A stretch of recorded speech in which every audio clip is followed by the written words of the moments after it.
오늘 말씀의 제목은 큰 천사의 외침입니다.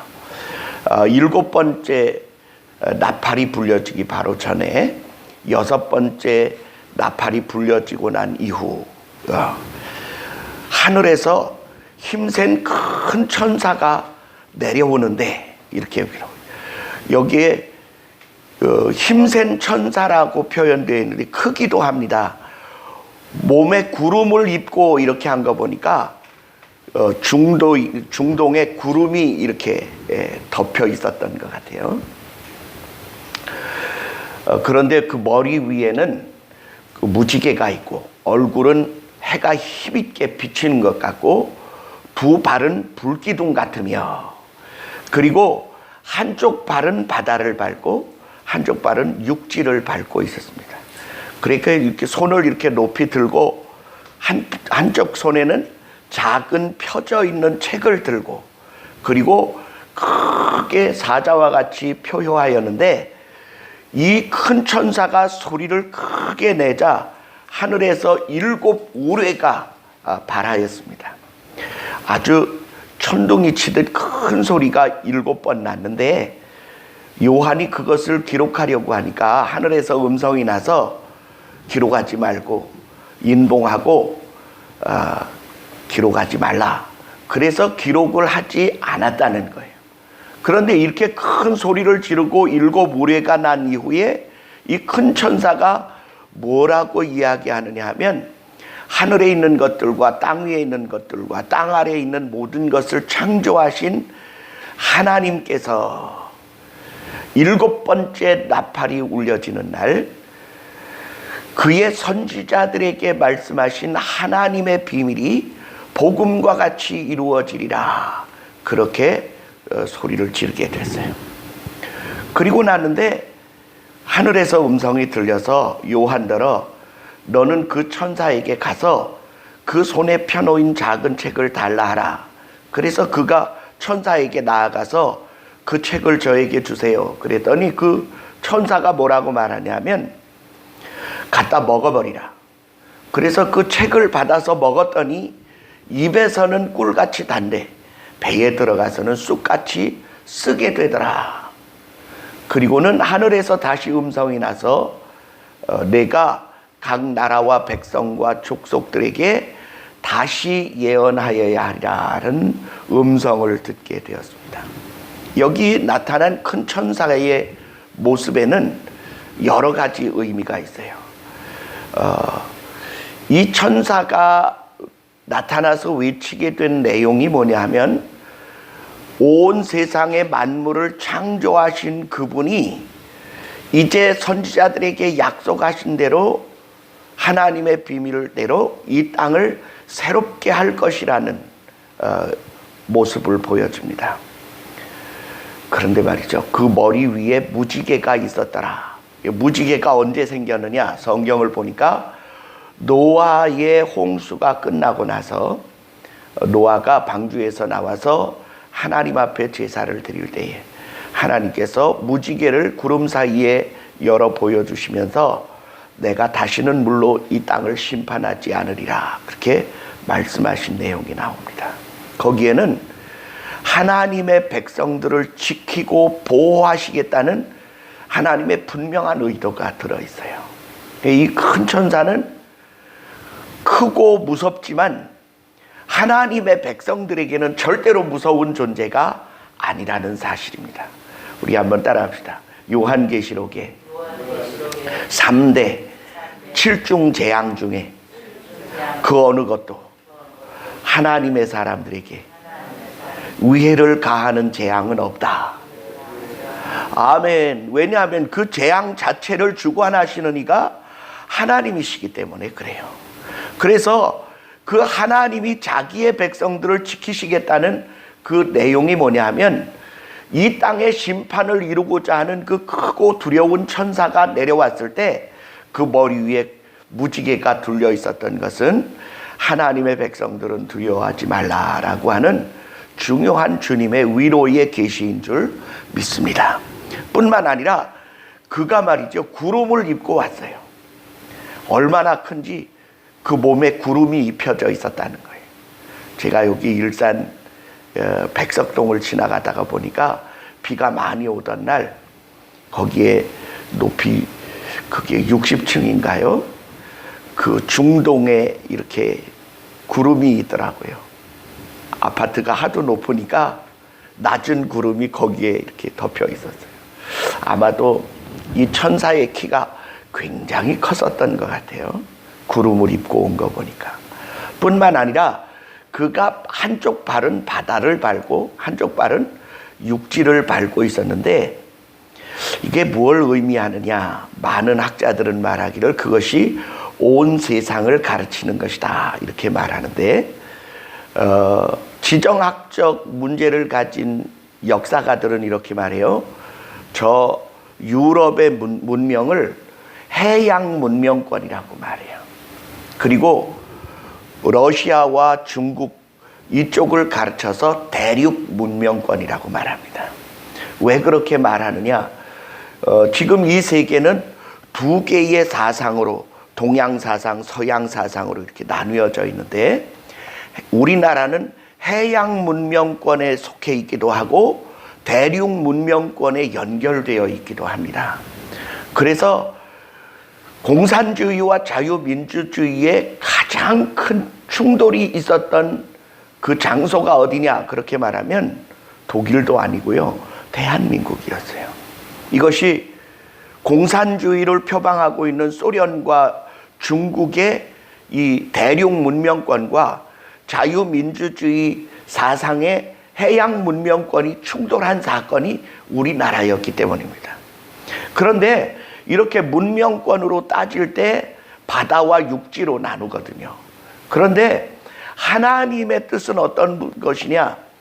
그 천사의 손에 펴놓인 작은 책이 있었는데 그것이 하나님의 말씀인 줄 믿습니다.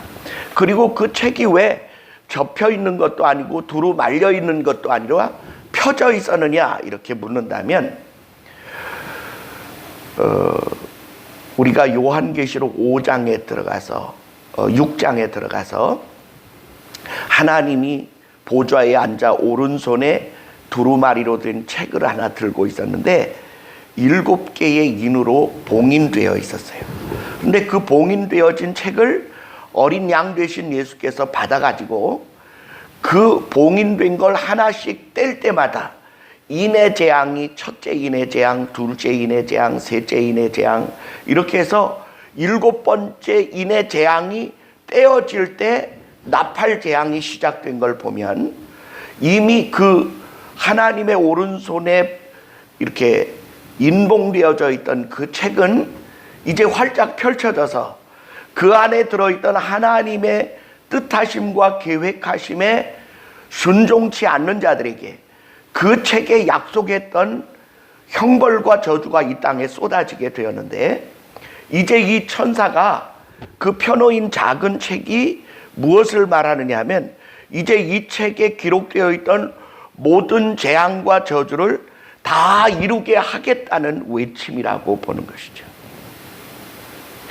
그 인을 예수 그리스도가 주관할 수 있었던 것은 하나님의 율법을 인봉할 수 있었던 권한은 예수 그리스도가 십자가에 달려 죽으시며 우리 인간의 모든 죄를 자기의 몸으로 대속하시고 율법이 이 땅에 시행되지 아니하도록 율법의 저주와 재앙을 인봉하여 묶으시니가 예수 그리스도시고요.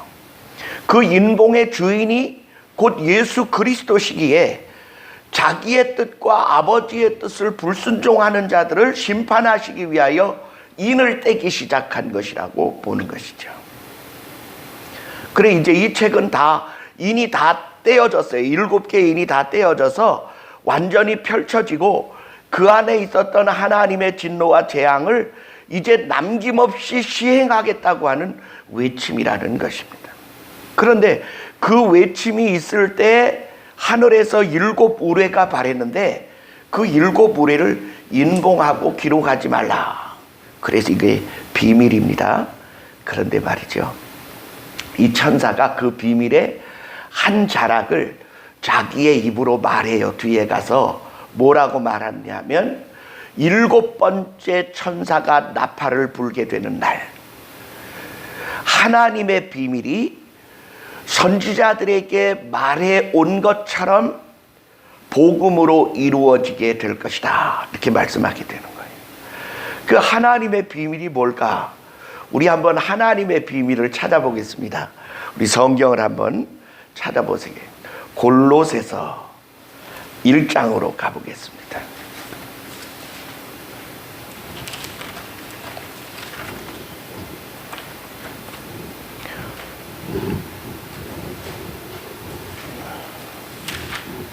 골로새서 1장입니다.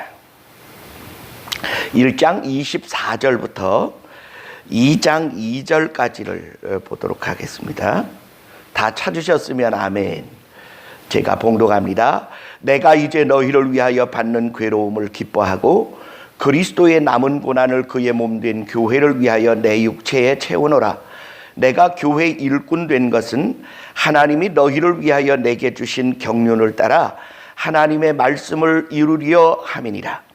이 비밀은 만세와 만대로부터 오므로 감추었던 것인데 이제는 그의 성도들에게 나타났고 하나님이 그들로 하여금 이 비밀의 영광이 이방인 가운데 어떻게 풍성한 것을 알게 하려 하심이라.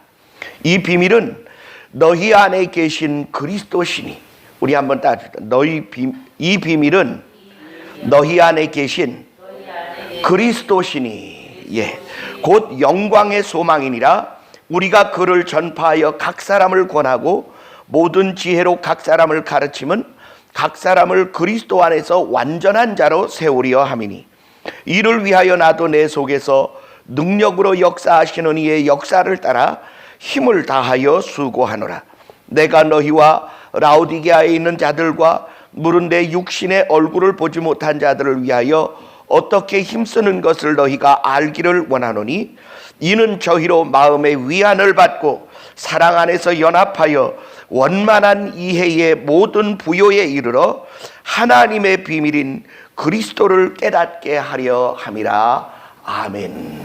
우리 한번 따라합시다. 하나님의 비밀은 예수 그리스도시다. 아멘.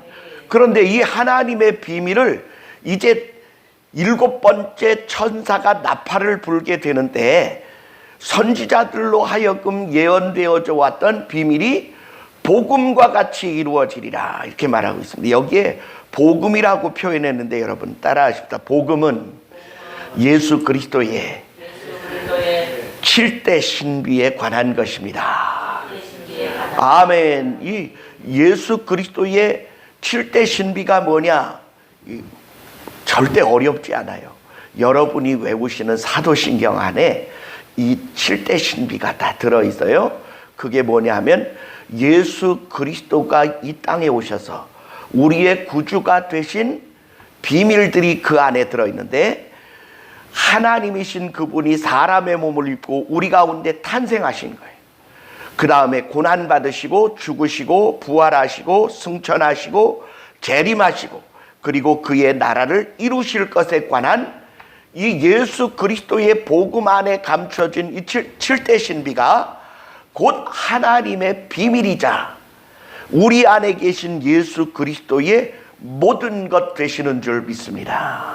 아멘. 한번 따라합시다. 하나님의 비밀은 예수 그리스도시다. 아멘. 하나님이 왜 세상을 향하여 비밀로 말씀하시느냐? 마태복음 11장에서는 이렇게 말씀하고 있어요. 하나님이요, 자기 아들 예수 그리스도를 이 땅에 보내셨는데 이 땅에 있는 자들 중에 그 아들 예수 그리스도를 믿는 사람들이 어떤 사람들이었느냐 하면 보잘것없고 어린아이와 같은 사람들이었어요. 그래서 이렇게 말씀했어요. 아버지여, 이것을 어린아이 같은 자들에게 알리시고 지혜롭고 슬기 있는 자들에게 감추신 것이 아버지의 뜻이니이다. 옳소이다. 이것이 아버지의 뜻이니이다. 여러분, 예수 그리스도는 하나님의 비밀이자 우리의 구원의 가장 중요한 핵심이 되십니다. 그런데 불구하고 오늘날 많은 이들이 예수 그리스도의 중요성을 잃어버리고 있어요. 저는 오늘 아침에도 여러 목사님의 설교를 들었어요. 근데 그 설교들 가운데 예수님이 희석되어 있거나 빠져 있는 경우를 오늘도 경험합니다. 그것이 왜인지 아십니까? 똑똑하고 잘나고 유능하고 능력 있고 지혜 있고 슬기 있는 자들에게는 하나님이 자기의 비밀을 감추시겠다는 거예요. 너희가 돌이켜 어린아이와 같이 되지 아니하면 하나님의 나라를 볼 수 없다라고 말씀하십니다. 우리 한번 따라합시다.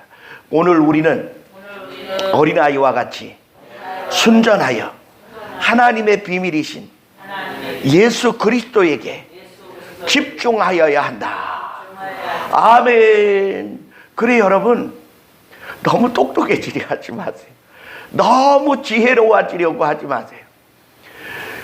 골로새서 2장 2절은 우리에게 3절은 뭐라고 말하냐면 예수 그리스도 안에 모든 지혜와 지식의 보물이 감추어져 있다, 이렇게 기록하고 있어요.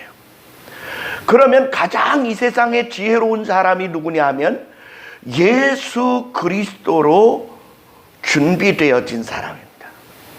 그 준비되어진 사람 중에 누구가 있느냐 하면 바울이라는 사람이 있어요. 이 바울은 세상에 부러울 것이 없는 학문과 그리고 지식과 지위와 권력을 가지고 있었어요. 그런데 그가 예수 그리스도를 제대로 딱 만나고 났더니 이전에 가지고 있던 것들을 다 내버리는 거예요. 왜냐하면 하나님의 모든 지혜와 지식의 보물이 예수 그리스도 안에 감춰져 있음을 바울이 발견하게 된 것입니다. 저는 여러분에게 권해요.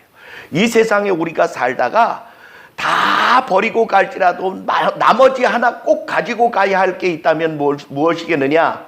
그렇게 질문한다면 우리 한번 따라합시다. 예수님이요. 아멘. 예.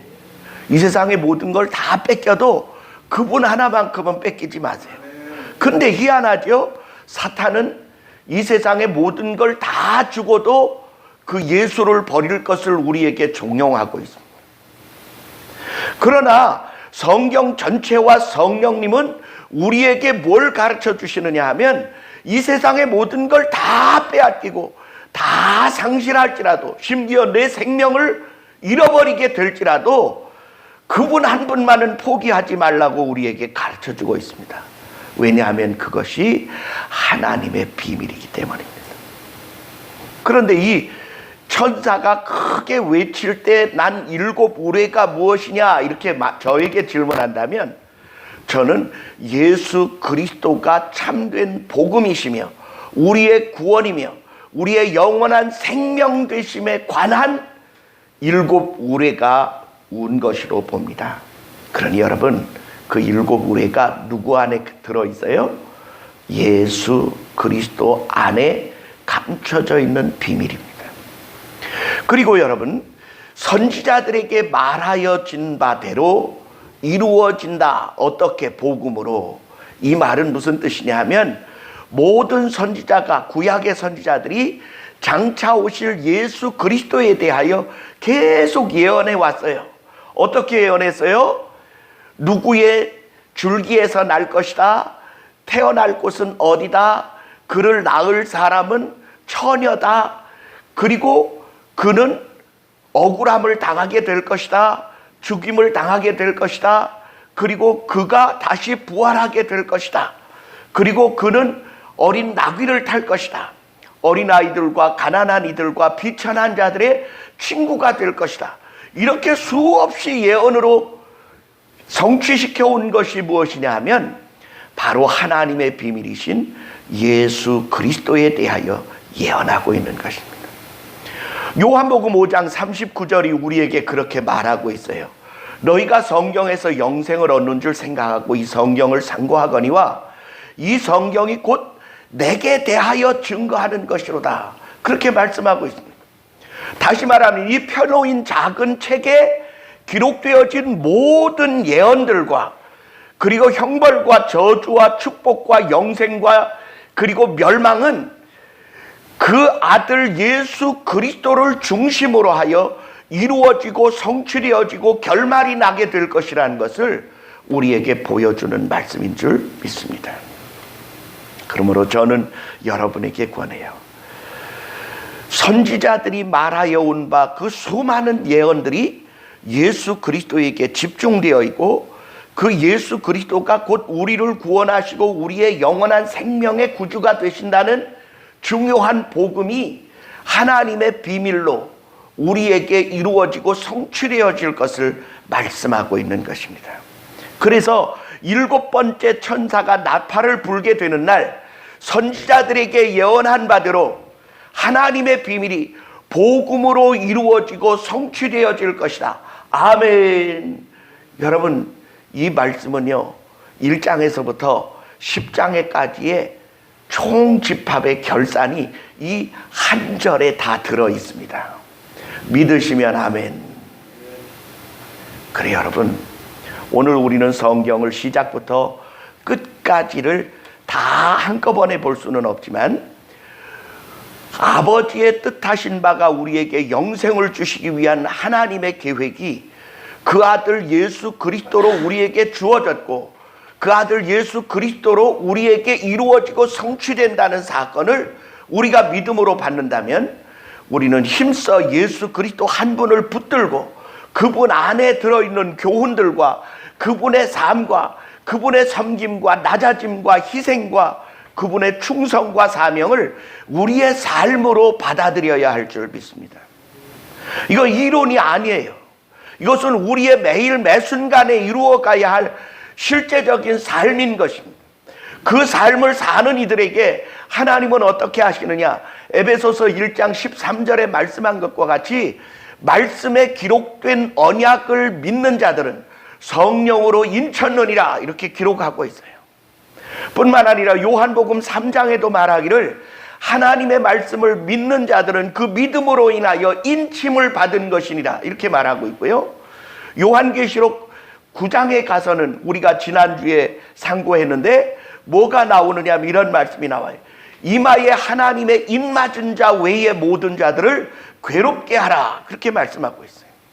그래서 요한계시록에 나타난 21가지의 재앙은 하나님의 사람들에게 결코 위해를 끼칠 수 없는 전혀 별개의 사건이고, 우리는 힘써 예수 그리스도 안에서 그의 성령으로 인침받고 하나님의 소유물로 인정되어진 표를 받는 하나님의 사람, 예수 그리스도의 사람이 되는 일에 최선을 다해야 할 줄 믿습니다. 그것이 마지막 때를 살아가는 성도의 진정한 지혜요, 참된 삶인 줄 믿습니다. 그래서 주님은 우리에게 이렇게 말씀하세요. 수고하고 무거운 짐진 자들아 다 내게로 오라, 내가 너희를 쉬게 하리라. 이는 내 멍에는 쉽고 내 짐은 가벼우니 나는 마음이 온유하고 겸손하다. 근데 여러분 온유하고 겸손합니까?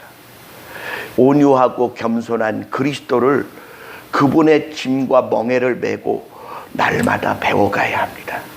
그것은 이 땅에 사는 동안에 사람들에게 무시와 멸시를 당하는 삶인지 모르지만, 그것은 하나님께로부터 인정받은 그 아들 예수 그리스도의 참된 삶의 핵심을 우리가 본받는 것이에요.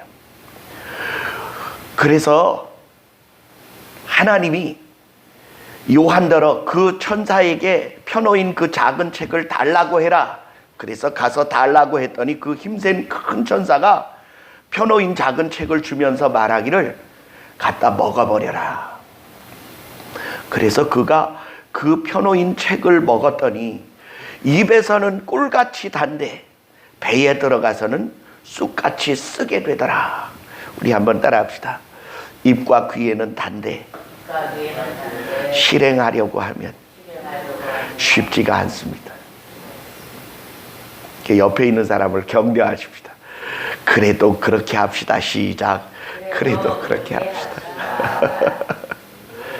예, 입에 달고 귀에 단 말씀만 들으러 다니지 마세요. 듣기는 듣는데 그 들은 말씀을 실행하기 위하여는 쑥같이 써지는 우리 배에 아픔과 고통과 괴로움을 감당할 수 있어야 합니다. 이게 영적 괴로움이에요. 뿐만 아니라 하나님의 인을 맞은 자들이, 인 맞지 아니한 자들이 황충에 의하여 고난을 당하는데 5달 동안 죽어지지 아니하고 마치 전갈에 쏘인 것처럼 고통하게 되는 때가 이르게 됩니다. 그러면 그때에 우리가 그 사람들을 보면서 우리의 마음의 자세를 어떻게 해야 할까요? 우리를 괴롭히던 사람, 우리를 멸시하던 사람, 우리를 짓밟고 예수 그리스도를 믿는 자들을 핍박하고 박해하고 죽이고 잔해하던 그 사람들이 죽고 싶어도 죽어지지 않는 고통 가운데 휩싸여 있어요. 그때 하나님의 입맞은 자들은 그 많은 사람들이 고난을 당하는데도 이 사람은 아무런 고통을 받지 않는 거예요. 그러면 여러분, 사랑을 받을 것 같아요? 미움을 받을 것 같아요? 미움 받습니다. 왜 우리 같은 고통이 저들에게는 없느냐고. 또 하나, 우리가 고난 당하던 일을 생각하면 우리를 고통스럽게 하던 자들이 고통받을 때 우리는 그걸 즐거워하고 기뻐해야 하는데 성경은 그렇게 하지 말라고 되어 있습니다. 내 원수가 줄이거든 먹이고 목말라 하거든 마시우고, 너희의 핍박하던 자가 고난을 당할 때 아하 하고 기뻐하고 즐거워하지 말라. 그런 자들은 죄가 없다 하지 아니하리라. 그러므로 우리는 우리를 고통스럽게 하던 자들이 고난을 당할 때 어떻게 해야 하느냐? 불쌍히 여기고 마음 아파해야 할 쑥같이 써지는 말씀의 내용이 우리의 삶에 살아있어야 할 줄 믿습니다. 입에는 단데 배에 쓰게 되는 건 원치 않는다고 되어지는 게 아닙니다. 진정으로 예수 그리스도의 심령을 본받아 하나님의 비밀에 동참하고 그 아들의 삶을 닮아가는 자들에게 있어서는 원수가 당하는 고난을 기뻐만 할 수 없는 그것이 사실입니다. 그래서 너희가 이 말씀을 다시 각 나라와 백성과 족속들에게 예언하여야 하리라. 그 말씀은 원수들이 고난을 당할지라도 우리는 그것을 기뻐하거나 즐거워해서는 안 된다는 말씀에 교훈을 다시 할 것을 명령받고 있는 것입니다. 저는 여러분에게 하나님의 비밀은 예수 그리스도시며 우리가 그 예수 그리스도의 삶을 힘써 본받는 것이야말로 예언되어진 모든 것이 복음으로 이루어져서 하나님의 비밀이 성취되어지는 그때에 우리가 말씀의 주인공들이 되어지고 주께서부터 위로와 칭찬과 상급을 받는 진정한 믿음의 사람들이 되시기를 예수님 이름으로 축원합니다. 기도하겠습니다. 사랑과 은혜가 충만하신 우리 주 아버지 하나님, 우리가 요한계시록 10장에 들어와 참으로 큰 천사의 구름을 입고 내려와 머리에 무지개가 있고 그 얼굴은 해같이 빛나며 두 발은 불기둥 같으며 바다와 땅을 밟고 서서 펴놓인 작은 책에 쓰여진 모든 것들이 그대로 이루어지리라고 외치고 표효하는 하나님의 심판의 귀중한 핵심을 우리에게 가르쳐 주심을 감사드립니다. 참으로 선지자들의 예언한 모든 것들이 하나님의 비밀임에도 불구하고 그 비밀이 복음과 같이 이루어지리라 말씀하신 그 복음이 바로 우리가 예수 그리스도임을 깨닫사오니 주여 우리로 하여금 그 아들 예수 그리스도의 삶을 본받으며 닮아가며 그의 남은 사역을 우리의 육체에 채울 수 있는 진정한 믿음의 사람들이 되어지게 도와주셔서 우리가 세상을 살아가는 동안에 돈이나 명예나 쾌락이나 향락이나 방탕이나 권력을 잡기 위하여 하나님의 진실하신 예수 그리스도의 삶을 등한히 여기고 하나님의 핵심을 잃어버려서 땅에 있는 것들에 마음 빼앗기고 아버지의 뜻하신 거룩한 뜻에서 비껴갈까 두렵사오니 주여 성령으로 우리를 일깨워 주셔서 예수 그리스도에 집중하게 하시고 그를 통하여 아버지의 비밀에 도달할 수 있는 저희가 되게 하여 주시옵소서. 성령으로 우리를 한 마음과 한 뜻 되어지게 하시고 하나님을 기쁘시게 하는 자라 인정받으며 주께로부터 무한한 위로와 격려와 용기를 부여받는 믿음의 담대한 용사들로 쓰임받게 하여 주옵소서. 예수님 이름으로 감사하며 기도하옵나이다. 아멘. 우리 이 시간에